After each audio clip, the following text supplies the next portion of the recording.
உங்கள் ப்ராடக்ட் எடுத்து ஷோ பண்ணி 50 ரூபா 100 ரூபா 150 ரூபா 300 ரூபா அப்படின்னு விற்கிறதுல வந்து ஒரு வியாபாரம் நடக்காது. உங்கள் ப்ராடக்ட்டை பற்றி ப்ராப்பராக எஜுகேட் பண்ணுங்கள், நல்லது கெட்டது சொல்லிக் கொடுங்க கஸ்டமருக்கு. அந்த கஸ்டமர் வேறு எங்கேயாவது போய் பர்ச்சேஸ் பண்ணுவாங்க. அப்போ அந்த கேள்விகளை அங்கே வந்து அந்த கடையில் கேட்பாங்க.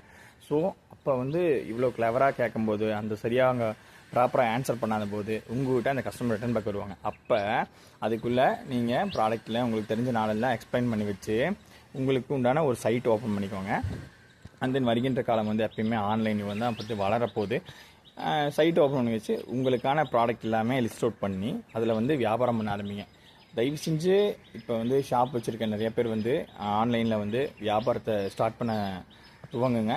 ஏன் அப்படின்னா ஒரு 5-6 வருஷத்தில் வந்து ஆன்லைன் வந்து மிகப்பெரிய கொடி கட்டி பறக்க போகுது.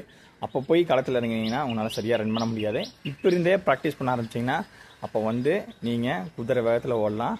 ஸோ வானலாவே வெற்றி பெற இதை ட்ரை பண்ணுங்கள். தேங்க்ஸ் ஃபார் வாட்சிங் அண்ட் மறக்காம சப்ஸ்கிரைப்